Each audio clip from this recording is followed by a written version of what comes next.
Yesterday, January 3rd, 2026, the world woke up to a news story that hit like a nuclear explosion across every headline, every feed, and every conversation. The United States executed a lightning military operation in Venezuela, captured sitting President Nicolás Maduro and his wife Cilia Flores in the middle of the night from the presidential palace, and then President Donald Trump held an emergency press conference to declare that U.S. forces now have temporary control of the country and will run Venezuela for a while. That's right. A superpower stormed into a sovereign nation, arrested its leader while he was sleeping, handcuffed him, helicoptered him out, and flew him to New York to face U.S. federal charges of narcoterrorism and drug trafficking. This is the most audacious direct U.S. military intervention since the 1989 invasion of Panama and the capture of Manuel Noriega, but on a much grander scale with infinitely heavier global fallout. This wasn't random or impulsive. It was the climax of 2 decades of relentless tension, crippling sanctions, grave accusations, and a maximum pressure campaign that hit its apex in Trump's second term. Let's go through it all step by step.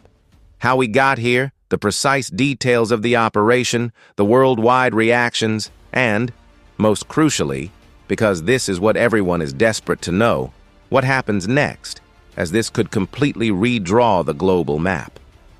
The roots trace back to 1999 when Hugo Chavez, a former paratrooper with fiery populist anti-American rhetoric, won fair elections and seized power. He launched the Bolivarian Revolution, fully nationalized the oil sector. Venezuela sits on the planet's largest proven reserves, effectively expelled U.S. companies like ExxonMobil and Chevron, and redirected oil wealth into sweeping social programs. Early on, it delivered, poverty plummeted, his approval skyrocketed, but he repeatedly accused America of imperialism and forged deep alliances with Cuba, Russia, China, and Iran. After Chavez died in 2013, Nicolás Maduro, his most loyal aide, a former bus driver, took the reins. That's when the house of cards collapsed. Oil prices tanked, mismanagement spiraled, corruption exploded, and Venezuela descended into catastrophe. Hyperinflation reaching millions of %, crippling shortages of food and medicine, endless blackouts, and a mass exodus of over 8 million people, almost a quarter of the entire population. Washington pinned the blame squarely on Maduro.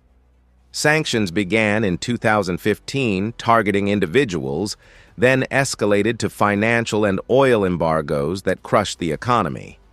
The U.S. charged him with human rights violations, opposition crackdowns, rampant corruption, and, most explosively, heading a drug cartel known as the Cartel of the Suns, supposedly routing Colombian cocaine through Venezuela into the U.S. and Europe. The bounty on his head started at $15 million in 2020 and climbed to $50 million by 2025. The 2018 election was labeled fraudulent by the West.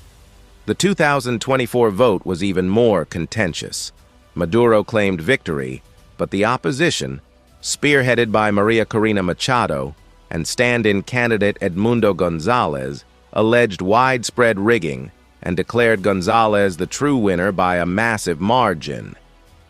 Most Western nations and many in Latin America rejected the official results. When Trump won re-election in November 2024, the writing was on the wall. Maximum pressure was back with a vengeance. Operations targeted suspected drug trafficking ships in the Caribbean. U.S. military presence in the region surged, and the rhetoric turned deadly serious.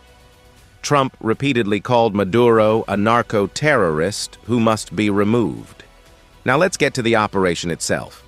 Codenamed Operation Absolute Resolve, which will likely be studied in military academies for decades. At 3 a.m., Caracas time on January 3rd, over 150 U.S. warplanes, including stealth F-35s, B-2 bombers, and F-22 fighters, entered Venezuelan airspace from multiple directions. In under an hour, they neutralized every radar installation, Russian-built air defense system, and key military base. No Venezuelan aircraft even got off the ground. Simultaneously, Delta Force and SEAL Team 6 operators, backed by Black Hawk helicopters and drones, descended on Caracas. The Miraflores presidential palace was surrounded. Maduro and his wife were asleep. The raid was clinical, no serious gunfire, 0 reported U.S. casualties, only minor injuries to a few Venezuelan guards. They were cuffed, choppered to the USS Iwo Jima in the Caribbean, and then flown to New York. Hours later, Trump appeared at Mar-a-Lago, personally posted the official handcuffed photo of Maduro on X, and declared, "We got the world's biggest narco-terrorist. Venezuela is no longer a threat. We'll run the country temporarily to ensure a safe democratic transition, and our great American oil companies are heading back in to reactivate the largest reserves on Earth." Inside Venezuela, the reaction was total polarization. In poor, traditional Chavista strongholds, barrios around Caracas and western states, violent protests erupted, burning tires, clashes with remaining police, attacks on government buildings. But in major cities, middle-class neighborhoods, and opposition states like Zulia and Táchira, people poured into the streets in celebration, waving American and old Venezuelan flags, fireworks, chanting freedom. Maria Corina Machado, returning from exile, delivered a live address. "This is the end of 25 years of dictatorship.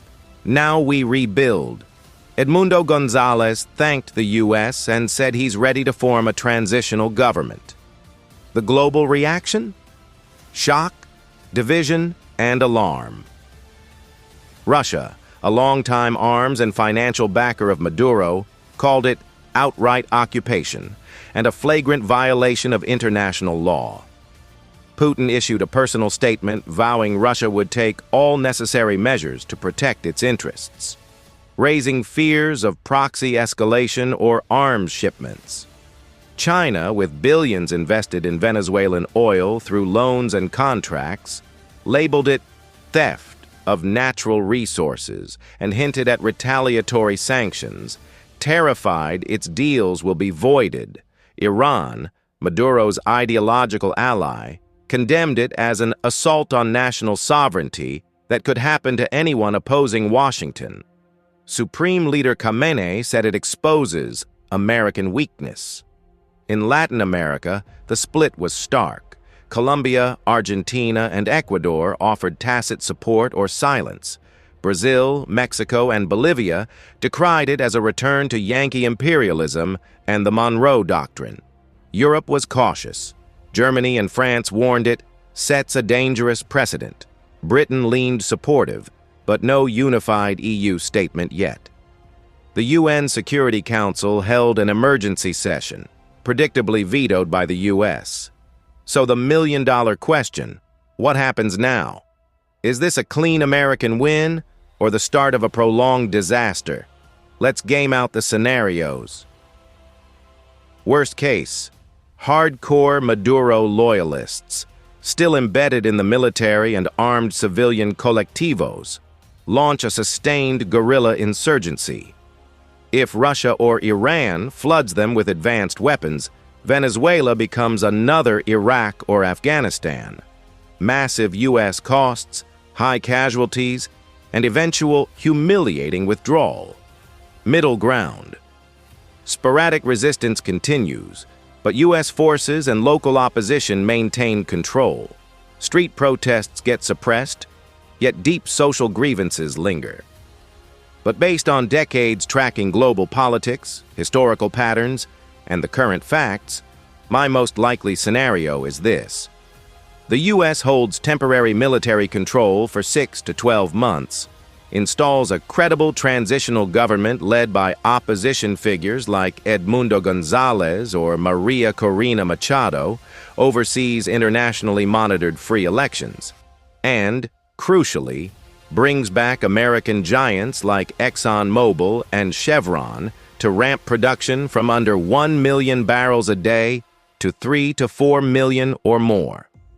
That floods revenue, kickstarts rapid economic recovery, reduces poverty, and likely wins broad popular backing for the new order. Scattered guerrilla pockets persist, but, without major foreign backing, gradually fizzle. The Chavista regime collapses entirely, and Venezuela shifts toward a fragile but pro-Western democracy.